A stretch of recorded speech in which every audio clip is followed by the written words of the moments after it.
Hi,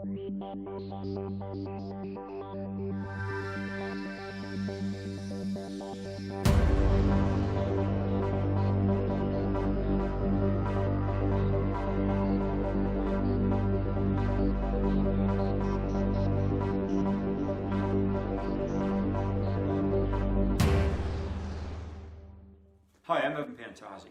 Today we're not going to take a look at a particular target, okay? We're going to be taking a look at a particular strike.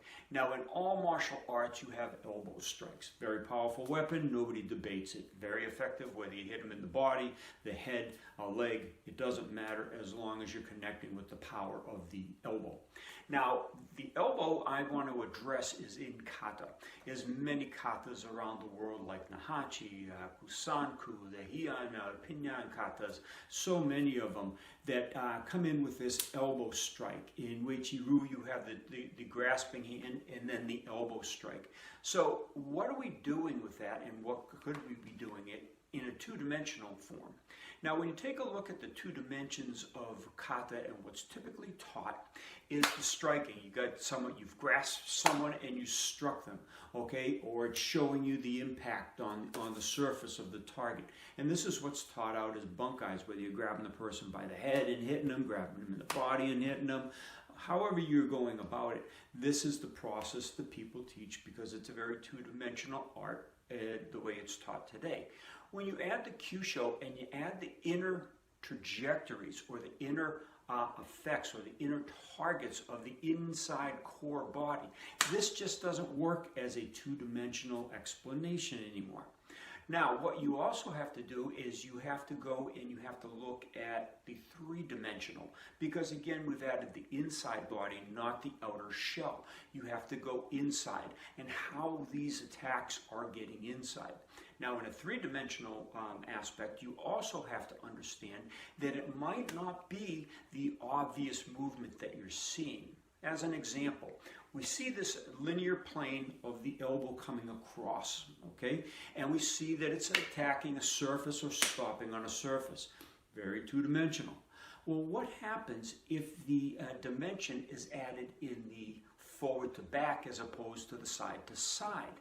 Okay, when you're coming across this way, nobody really pays attention to the knuckles of the fist as they retract and come in.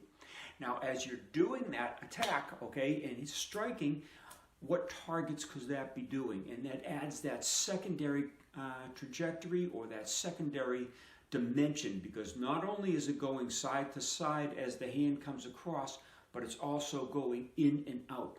Or it could be the elbow extending forward. Again, you add a second dimension, okay, or excuse me, the third dimension, because the two dimensions is just going from side to side. The third dimension is also adding the depth.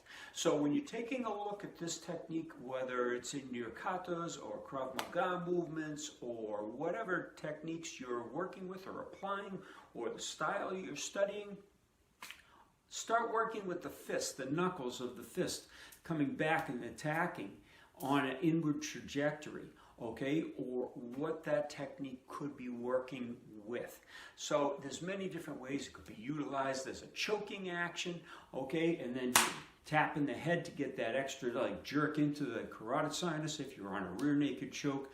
There's many different aspects to study with this, and that's why I'm asking you to look at it in a three-dimensional technology rather than just the two-dimensional across, okay? And there's more weapons than just the elbow in this technique. There's the palm, there's the knuckles, there's the elbow, there's the forearm. You could be slicing across a target, okay? So there's many different applications you can use out of that.